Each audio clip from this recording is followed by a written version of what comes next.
Yo, number one show late night, nothing but illustrious guests. Miro, who do we have in the building tonight? Oh, we just got vaunted thespian and star of Showtime show, Good Lord Bird. Also, Dead Poet Society and Training Day, canonical movies. Ethan Hawke is in the building. Y'all make some noise. That's right. Give it up for our boy, Ethan Hawke. Ethan, how's it going today? Very good to be with you, too. People don't know we had a lot of technical difficulties getting this interview going, but Ethan made it happen. Yo, look at my man. My man, like a boss, is in the lobby of a hotel in Ireland. He demanded the Wi-Fi for this interview. He said, yo, so, big props to you for that, man.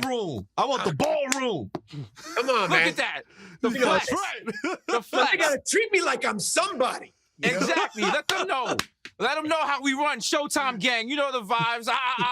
Also, shout out to you. You got the new show on Showtime, Good Lord Bird, about John Brown. And it is phenomenal. Phenomenal. And you are acting your ass off on it. Tell us about how you got involved in this book, in this movie, and what the book that is based on.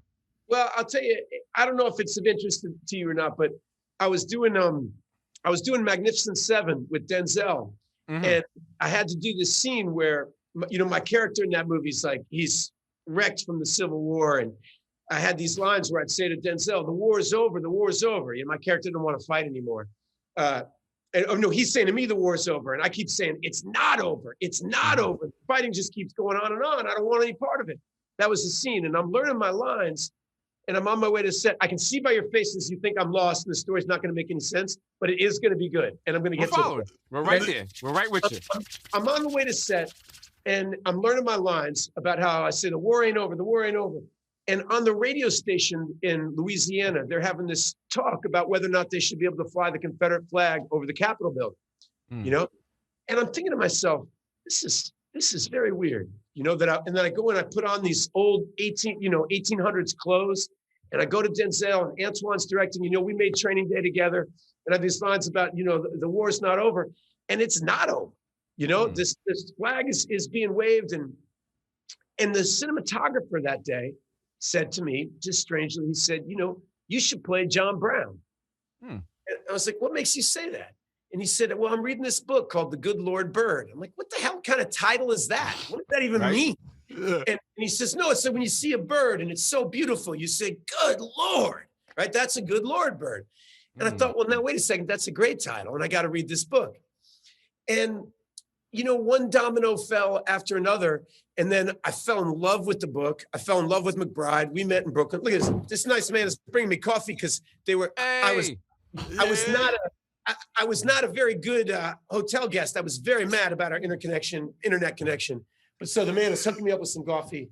Oh. No, I'm very good. Island. Very, very, very, very, very nice people out there. No, it's fine. It's fine. Life, Thank you. You're very kind. Yes. Hey, listen, it happens. It happens. Listen, when you have a popping show, that's the kind of thing you got to deal with.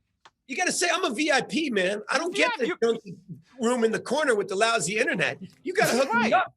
Tell them to put some respect on your name. Say, I am Ethan Hawke. All right? No relation to Tony. My feeling is, if you got to tell people who you are, you might as well rethink who you are. Yeah, it's true. That is true. Oh.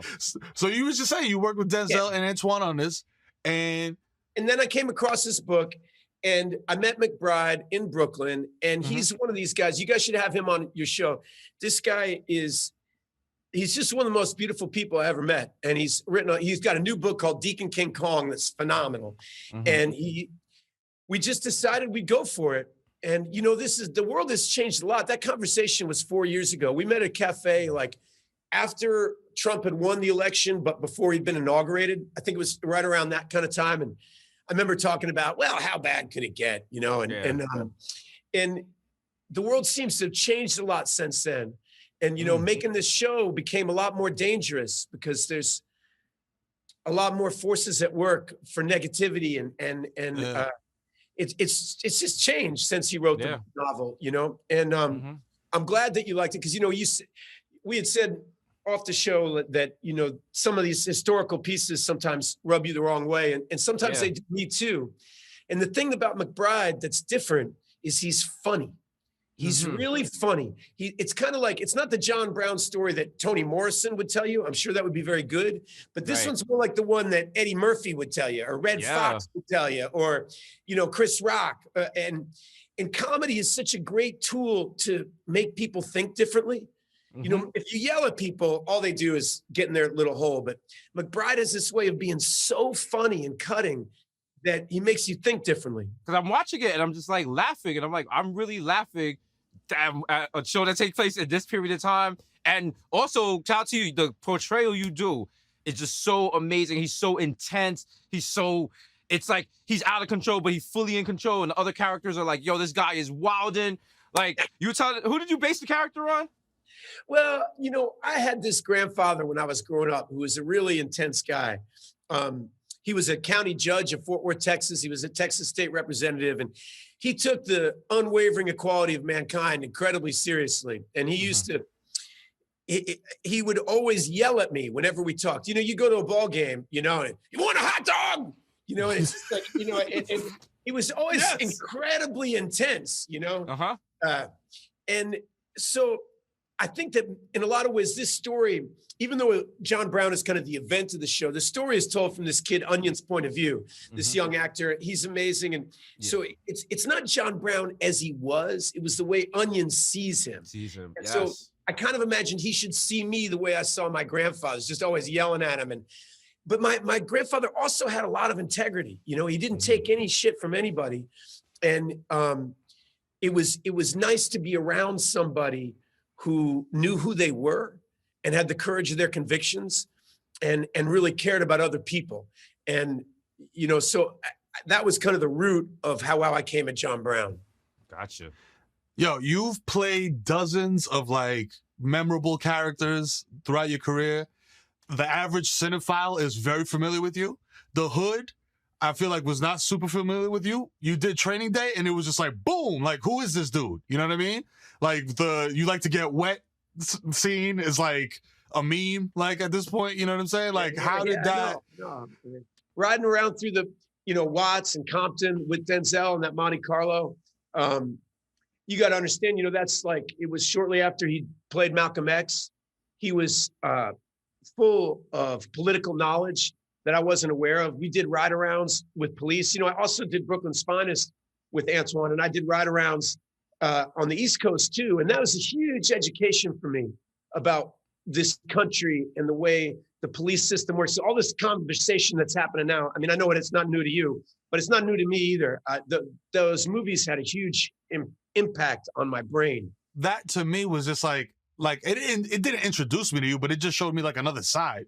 Like because a lot of people talk about versatility when they act, but you really possess that versatility to go, like you said, like play John Brown, play a rookie cop, you know what I mean? Like all these, a shy, kid who's into, just all over the place. I'm glad to hear you say that, but it was Antoine and Denzel that changed my career because, I was kind of like the Gen X kid, poster boy of that whole kind of thing. But any of those labels, they weren't who I was. That was just the way the public perceives you. There's always a lie attached to that. And Denzel, it was really important to him. It was two of us in a car for 4 months, and he really wanted somebody that he wanted to act with, and he fought hard to get me that part, and Antoine fought hard to get me with that part. And I learned on that job what an actor could be. When you see Denzel up close, working on his script, working on his costume, working on the props, working on how he interacts with other people, it's no joke. It's seeing a great artist really up close, and you can't unsee that as a young person. I was about 30 when I did that, and so it kind of I felt like I was a decent actor, but it showed me like other rooms that you could go to. I wouldn't be playing John Brown if I hadn't met Denzel. True. So you've done Broadway, you've done film. Is there, do you prefer either one? Is one easier than the other, or is one more fun than the other? The truth is, it's fun being with talented people. And if you're in a room with people that you respect and you think are gifted, you like coming to work. It's when you're on a lousy movie and you know it stinks and you know it's gonna stink and there's nothing you can do about it. Yeah. You kind of want to hang yourself in the dressing room. You know, I mean, it's just, and you see stills from the movie and you're like, your spine collapses. But the truth is that if you go out on stage and you don't like the words you're saying or the people you're working with, that's not good either. Yeah. The greatest fun of theater is a little bit like a live musician, and when you have interaction with the audience. The great thing about movies is it's the art form of our time. I mean, Training Day, any walk of life, people have seen that movie, you know, and it fills you up with what movies are capable of doing, you know, which is telling stories and changing people's minds. So you just said like those projects, you don't have to say which, you don't have to say a title. But have you done something and been like, yo, I need this check, bro. The rent is due, or you know what I mean? I got to make this car payment or whatever. So you know what I would do? You know what I would do when that would be? This is a true story. I don't even know if my wife knows this. Yes, I have done that. And I would write, because I would get up, the alarm clock would go off and you go, no, I cannot. Yes. I cannot. You know, these people telling me what to do. I cannot do this. And I would just, you know, you remember in the famous children's story about the pig, Wilbur? Charlotte's Web. Charlotte's Web. Okay, yeah. Mm-hmm. You remember how at the end, like the big Charlotte just painted humble. That was the like. It was at first it's stupendous, magnificent. Yes. At the end, it's like humble. That's the best it could be. And I was like, I would just write humble on my script and remind myself that I got these kids to take care of, and my artistic arrogance has got to get out of the way, and I'm going to make a really bad movie, and then I'll pay my rent, and then I'll move on, and I'll do something good with my life. Gotcha. That's listen. That is good advice. That's good advice. You learn that fast in this industry. Like, there's gonna be some projects you're gonna be like, ooh wee, this stinks, but the check is, oh yeah. You just gotta. I always feel that you can do that as long as you know in your heart what you really want to do.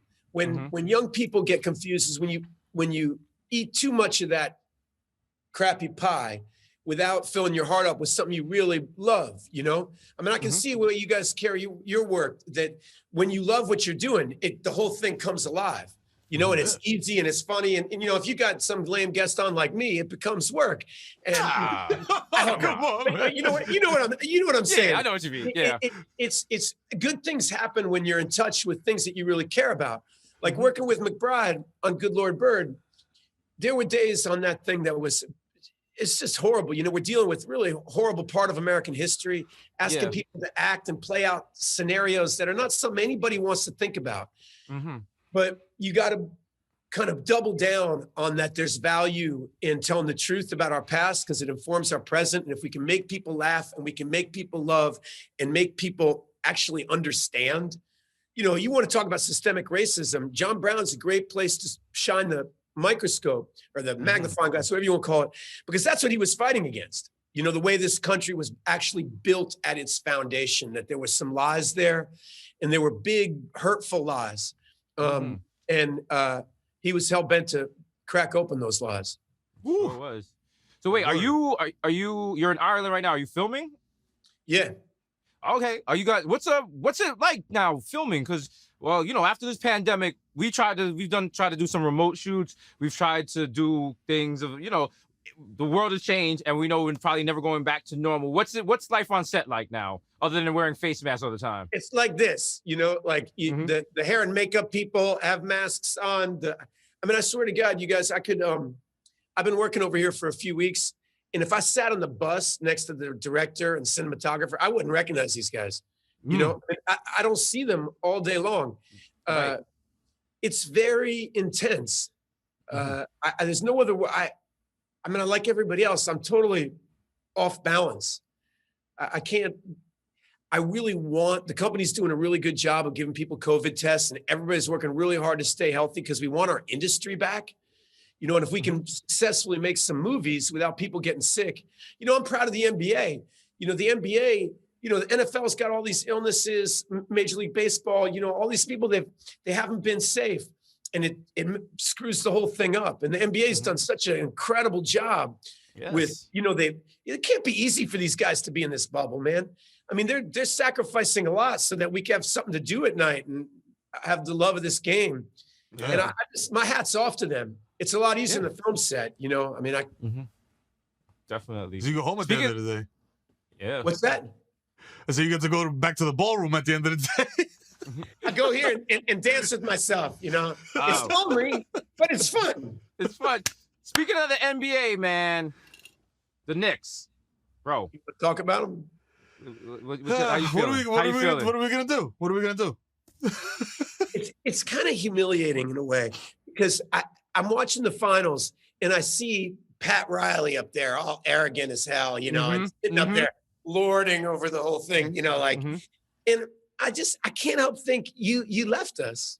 Pat the Rat. Via a fax machine. He faxed over a letter to quit. I gotta tell you, there's a special, like when I get to heaven, Mhm. like whoever gets there first or second, I'm gonna go visit Patrick Ewing. I love that guy. I love him so much. And he did Pat dirty. He I did. mean, you can't send a fax. You got to call Patrick up. You got to say, look, Dolan doesn't know. Like, I don't, whatever his problems were, this is New York City and we deserve a great coach. And I know, look, I'm sure he has his side of the story, but I don't need to hear it because I've been watching it for too long. And the fact that he's got Miami back at the finals after losing LeBron, and we got to be sitting here like doling out chips again. What do you think? Bro, it's just like it's I always say like being a Knicks fan is like being a rescue dog. You know what I mean? Like at first you're like, any type of success or love or joy that you get from the game, you're just like, I don't know how long this is gonna last. Yeah. It's a tentative joy when you're a Knicks fan. And there's like, we win a playoff game or a playoff series. You know what I'm saying? Like I sadly, we know. have to watch the bubble. We can't even. We never even had a chance of being in the bubble because our team is terrible. Well, what do you think? So What's your take on Steve Nash and Durant and Kyrie and Spencer? I mean, what do you think? Do you think the Brooklyn's got a shot next year?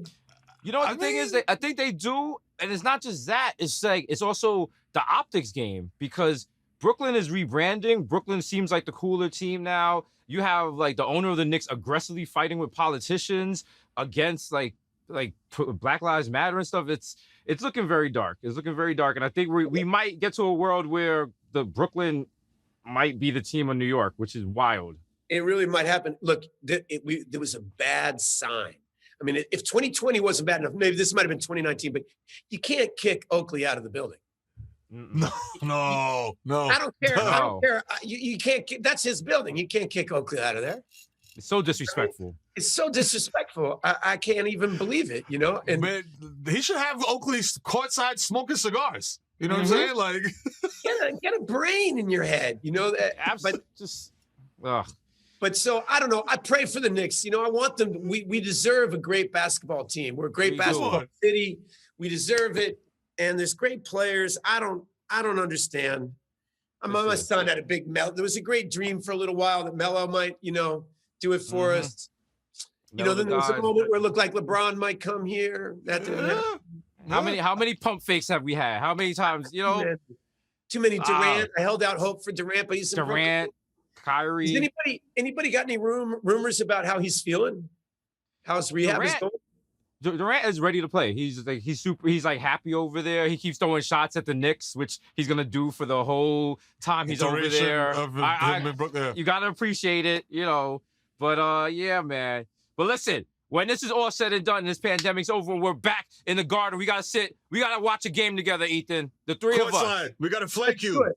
Let's do it, man. Let's do it, man. Yo. We can do it from, can you believe how good it's going to feel when you can sit in Madison Square Garden again? I mean, I never man. thought in my whole life, I knew to be grateful for tickets or whatever, but I didn't know to be grateful that the game was even happening. Just to be inside. You Just know to what? be inside, When I take that first bite of a Lobel steak sandwich, I'm gonna cry. Oh man. Oh man. Ethan, we know you're a busy guy. Thanks for sitting down with us, man. Thank you. This has been a Appreciate you, great bro. interview, man. You're a good dude, and it's a great show. And everyone that comes on our show gets a neon sign. You are the first guest to get a neon sign from a ballroom. So what would you like your neon sign to say? AOC for president. Hey, Yeah, shout out to AOC, the take him at homie. that, BX you know in what the I'm back. Yo, give it up for Ethan Hawke, the what I'm homie. And be saying? sure to watch Good Lord Bird on Showtime. You know what I'm saying? You know the vibes. Yeah. You know the vibes. Yo, Ethan, take it easy, man. All right. Yo, thank you, bro.